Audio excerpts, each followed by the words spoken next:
Car आज आपण इयत्ता 9वी इतिहास प्रकरण 8वे उद्योग व व्यापार याविषयी माहिती घेणार आहोत।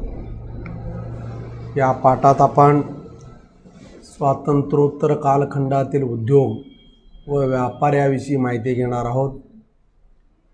भारत स्वतंत्र झाल्यानंतर औद्योगिक विकासाला गती देण्यासाठी 1948 मध्ये भारतीय औद्योगिक वित्त महामंडळाची स्थापना औद्योगिक प्रकल्पांना दीर्घ मुदतीचे कर्ज उपलब्ध करून देणे या हेतूने करण्यात आले। तसेच 1954 मध्ये औद्योगिक क्षेत्राचा विकास अधिक होण्यासाठी भारतीय औद्योगिक विकास महामंडळाची स्थापना करण्यात आली। आज आपण या पाठातील महत्त्वाचे मुद्दे कोणते आहेत याविषयी आपण अभ्यास करणार आहोत। भारतातील काही उद्योगांची माहिती आपल्याला घ्यायची आहे। पहिले उद्योग आहे वस्त्रोद्योग। माहिती अशी आहे, देशाच्या औद्योगिक उत्पादनात 14% वाटा, यंत्रमाग हातमाग यांचा समावेश। टेक्स्टाईल कमिटी ॲक्ट 1963 अनुसार वस्त्रोद्योग समितीची स्थापना। निर्यातीसाठी व वस्त्रांची गुणवत्ता निश्चित करणे हे या समितीचे काम होते। विणकरांना मदत करण्यासाठी मेगा क्लस्टर ही योजना तयार करण्यात आली। आता रेशीम उद्योग, दुसरा उद्योग आहे रेशीम उद्योग।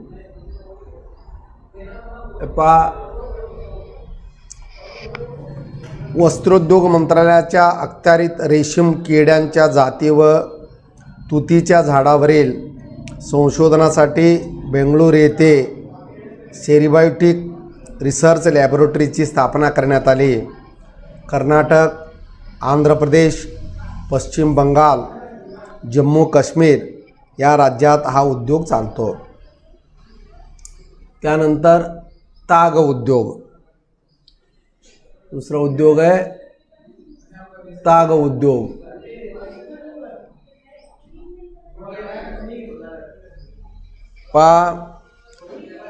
भारतात मोठ्या प्रमाणात हे उत्पादन होते। तागाचे निर्यात मोठ्या प्रमाणात होते।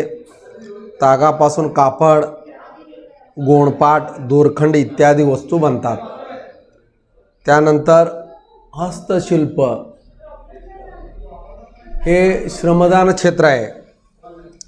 श्रमप्रधान असणाऱ्या क्षेत्राची अधिक रोजगार क्षमता, कमी गुंतवणूक, अधिक नफा, निर्यातीला प्राधान्य व परकीय चलन मिळवणे ही वैशिष्ट्ये आहेत।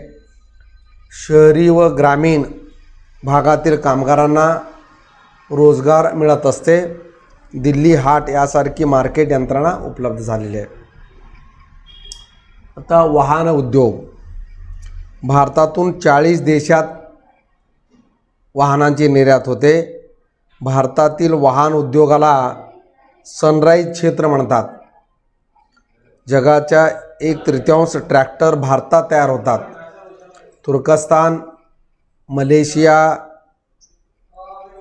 तसेच आफ्रिका खंडातील देशात या ट्रॅक्टरांचे निर्यात होतात। सायकल उत्पादनात भारत अग्रेसर आहे। आता सिमेंट उद्योग, तंत्रज्ञानाबाबत प्रगत उद्योग आहे। भारत सिमेंट निर्मितीत जगात महत्त्वाचा देश आहे। भारतात सिमेंटचे अनेक कारखाने आहेत। त्यानंतर चर्मोद्योग, भारतातील मोठा उद्योग असून हा निर्यातीभिमुख उद्योग आहे। चामडे, पादत्राणे यांची मोठी निर्यात होत असते। आग्रा, कानपूर, कोल्हापूर येथे मोठा उद्योग चालतो। तर मीठ उद्योग, भारतात मिठाचे उत्पादन 200 लाख टन होते। आयोडीनयुक्त मिठाचे उत्पादन 60 लाख टन होते। त्यानंतर खादी व ग्रामोद्योग ग्रामीण भागात औद्योगिकरणाला चालना देण्यासाठी खादी व ग्रामोद्योग आयोगाची स्थापना करण्यात आली।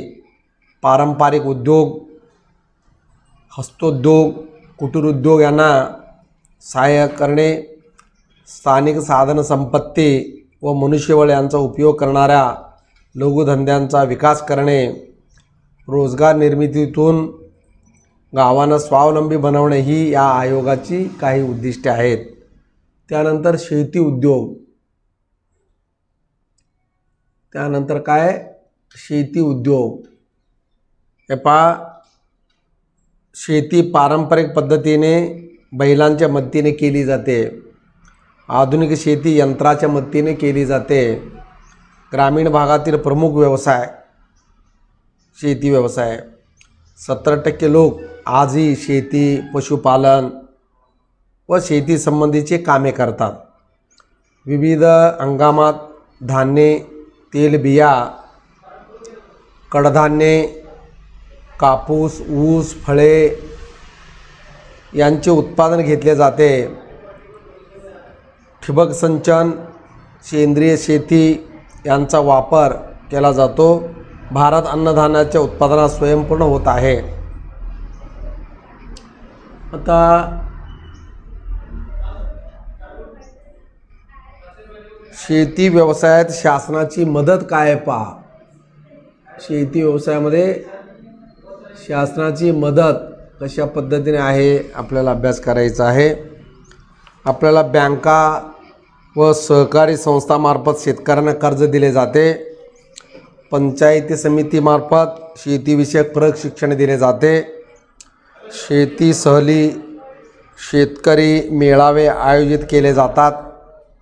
शेती अवजारे, बी बियाणे, खते यांचा पुरवठा केला जातो। जिल्हा व्यवसाय मार्गदर्शन संस्थेकडून मार्गदर्शन केले जाते। उत्पादन साठवणुकीसाठीच्या गोदाम बांधणीसाठी अर्थसहाय्य दिले जाते। आता चौथ्या पंचवार्षिक योजनेत उद्योगावर कशा प्रकारे भर देण्यात आला बघा, कोणकोणत्या उद्योगावर। कागद व औषध उद्योगात चौथ्या पंचवार्षिक योजनेत भर देण्यात आला। मोटार व ट्रॅक्टर उद्योगात भर देण्यात आला। कातड्याच्या वस्तू व वस्त्रोद्योग या उद्योगात भर देण्यात आला। खाद्यपदार्थ प्रक्रिया व साखर उद्योग यात भर देण्यात आला। तेल व रंग उद्योग चौथ्या पंचवार्षिक योजनेत भर देण्यात आला। पहा 1970चे औद्योगिक परवाना धोरण म्हणजे नेमकं काय होते पहा। हे पहा 5 कोटी रुपयांहून अधिक गुंतवणूक करावे लागणारे सर्व उद्योग अवजड उद्योग म्हणून गणले जाते। तर सरकारी क्षेत्रात राखून न ठेवलेल्या अवजड उद्योगात खाजगी उद्योग संस्थांना गुंतवणूक करण्यास परवानगी मिळते। सरकारी नोंदणी कार्यालयात लघु उद्योगांची नोंदणी केली जाते। तर खनिज संपत्ती कशा प्रकारे होते पहा। लोह व दगडी कोळसा यांचा औद्योगिक विकासात मोठा वाटा असतो। लोखंड, मॅंगनीज, कोळसा, खनिज तेल यांचे पुरेसे साठे भारतात सापडले आहेत। आता वनसंपत्ती, राखीव जंगले जतन करण्याचे काम केंद्र व राज्य शासन करते। कागद, काडेपेटी, रेशीम, औषधी वनस्पती, मध, लाख, इमारतीसाठी लाकूड या कामासाठी जंगले आवश्यक आहेत। आता मत्स्योद्योग, गोड्या व सागरी खाऱ्या पाण्यात मत्स्योत्पादन मोठ्या प्रमाणात होते। मत्स्योद्योग वाढीसाठी बंदरांची उभारणी व जुन्या बंदरांना विकास केला जातो। मत्स्यबीज उभवणी केंद्रे व मत्स्य व्यवसाय प्रशिक्षण केंद्रे उभारली आहेत। आता पर्यटन उद्योग, भारतात विविध धार्मिक प्रार्थनास्थळे व तीर्थक्षेत्रे आहेत। नद्यांचे संगम, पर्वत, दऱ्या, खोरी, जंगले, धबधबे आहेत. किल्ले, स्मारके, प्राचीन वाडे, लेणी असा प्राचीन वारसा आहे. पर्यटन वाढीसाठी पर्यटन विकास महामंडळ काम करत असते.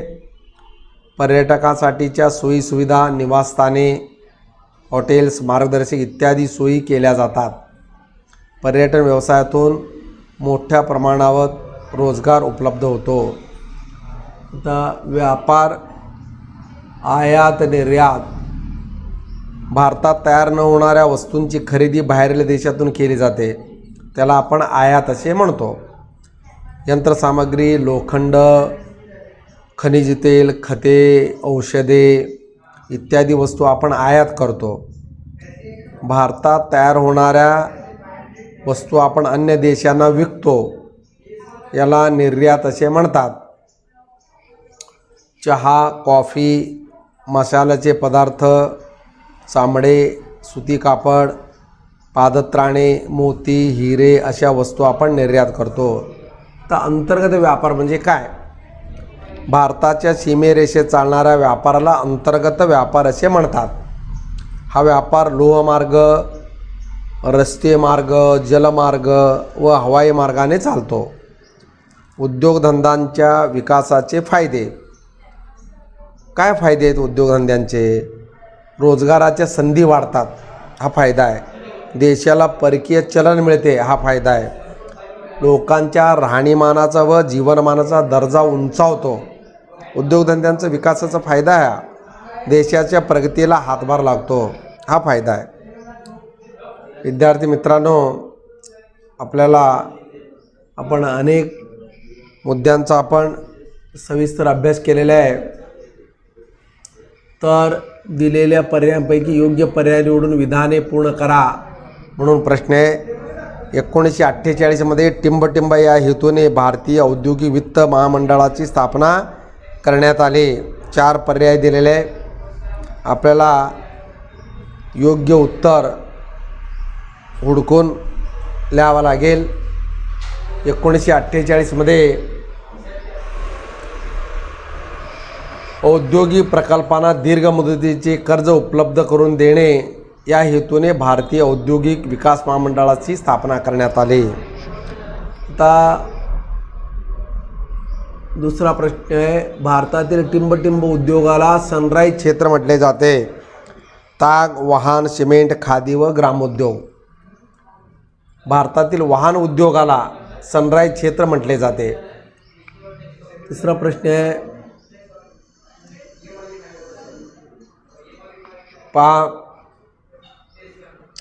वस्त्रोद्योग समितीचे प्रमुख काम टिंबटिंब हे आहे.